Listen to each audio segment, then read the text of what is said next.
Welcome to this new part of our tutorial on using a slide rule.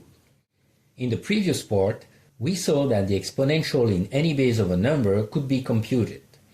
This allows us to raise the number x to any power alpha by making a simple change of variable.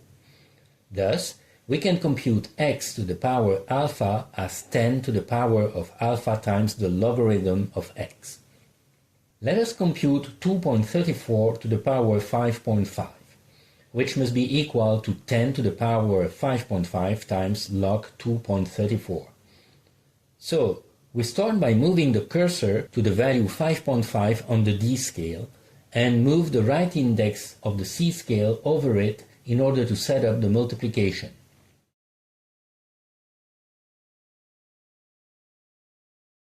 Next, we want to move the cursor to the second factor of the multiplication on the C scale, which is log 2.34, but we don't know that value yet. So we move first the cursor to the value 2.34 on the D scale. Now we can read the value of the logarithm on the L scale, 3.69. Now that we know that value, we can move the cursor to that same value but on the C scale.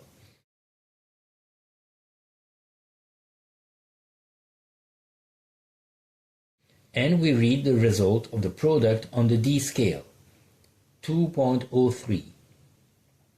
Now we want to exponentiate it. The integer part is 2, which means we will have to multiply our final result by 100. The fractional part is 0.03. To exponentiate it, we move the cursor to 10 times that value, hence 0.3, on the L scale. The corresponding exponential is found on the D scale, 1.07, so our final result is 107. Now that we are able to compute general powers, we can as well perform general root extraction.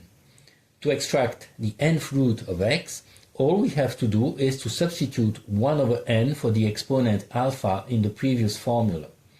For example, to compute the 7th root of 3.64, we divide log 3.64 by 7, then we exponentiate the result. Let's do it. To prepare for the division, we need to put the value of log 3.64 on the D scale. We first put 3.64 on the D scale, and we read the value of the logarithm on the L scale, 5.61. We have to keep in mind that this value needs to be divided by 10 since the logarithm can't be greater than 1. Now we move the cursor to 5.61 on the D scale and we move the slide so as to place the divisor 7 on the C scale over it.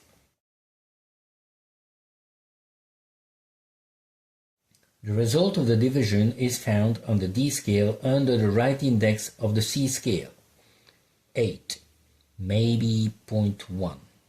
Remember now, we must divide this value by 10, but we also need to divide it a second time by 10 because it is under the right index. So the value is actually 0.0801.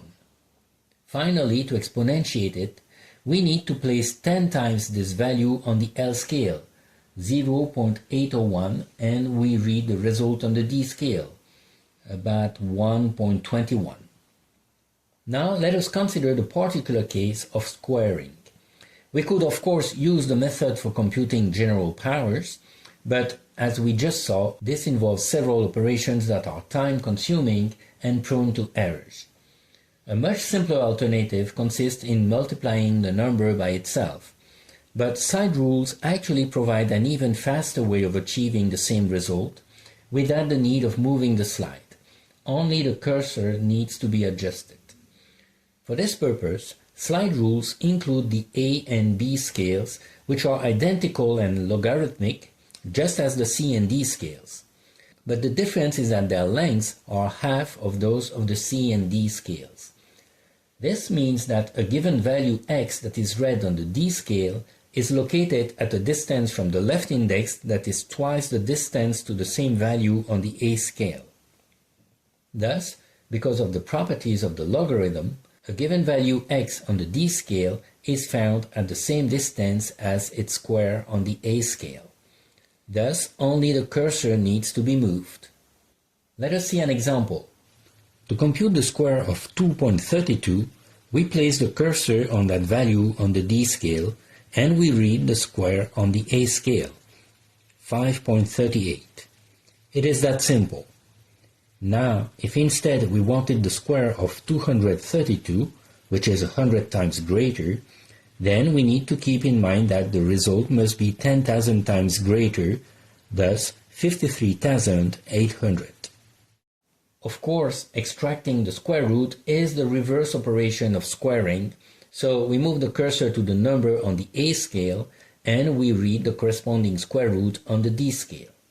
For example, we can easily find the square root of 8.5 to be 2.92. Keep in mind that if you need the square root of a number that doesn't fit on the a scale, then you need to move the decimal point by an even number of places, and the decimal point of the result need to be moved by half that number of places. Now a question that arises is why we have a b scale which is identical to the a scale. The answer is that the b scale, which is to be used in combination with the c scale, is useful when several operations need to be chained. Without the b scale, some intermediate values would need to be computed separately and memorized for further processing. The b scale allows us to chain operations nicely. Let us consider the example shown. We have to compute a product, a square root, a square, and a division. These four operations would separately require to move the cursor, and the multiplication and the division would each require to move the slide. So, 2 slide moves and 4 cursor moves. In addition, some intermediate values would have to be memorized. However, when chaining all these operations with the use of the b scale, the cursor needs to be moved only 2 times and no values need to be memorized. In addition, the reading of some intermediate results can be skipped, which reduces both the loss of precision and the risk of making mistakes. Let us see how. We start by preparing the slide rule for the division of 6.22 by the square of 5.25. Thus, we move the cursor to the value 6.22 on the d scale, and we need to place the square of 5.25 on the c scale under the hairline. But we don't know yet what the square of 5.25 is, so instead, we move the slide so as to place the value 5.25 on the c scale under the hairline, and we can read the corresponding square value on the b scale to be 27.5. Now we can keep moving the slide and place the value 2.75 on the c scale under the hairline.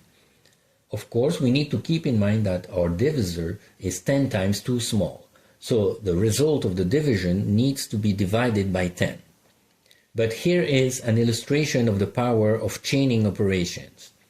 We don't need to read what the result of the division is, because the next operation is a multiplication and the slide rule is already set for multiplying that result by the second factor. So all we have to do is to move the cursor to the value of the square root of 7.1. And this is done by placing the value 7.1 on the b scale under the hairline so that the corresponding square root is on the c scale. So the result is on the d scale, 6.01, but remember we said that the previous intermediate result needed to be divided by 10. So the final result is 0.601. Cubing is also a relatively common operation, so we want to be able to do it fast, and this is the purpose of the k scale. It is a logarithmic scale, but 3 times shorter than the c and d scales. Thus, if the cursor points to a given value on the d scale, its cube is found at the same distance on the k scale. As a simple example, let us compute the cube of 6.55. We move the cursor to 6.55 on the d scale, and we read its cube on the k scale, 280. We have to keep in mind that if the decimal point of the values on the d-scale are moved by a certain number of places, the decimal point of the result on the k-scale needs to be moved by 3 times the number of places. Finally, extracting the cube root of a number is trivial, since this is the reverse of the cubing operation. So let us see a quick example. To compute the cube root of 55, we place the cursor on the value 55 on the k-scale and we read the result 3.80 on the d-scale. In a way similar to extracting square roots, if the number doesn't fit on the k-scale, its decimal point needs to be moved by a number of places that is a multiple of 3, and the decimal point of the result needs to be moved by 1/3 of that number of places. In the next part of this tutorial, we will see how to compute trigonometric functions and their inverses. Please give a like, subscribe, write a comment, and share on your social media.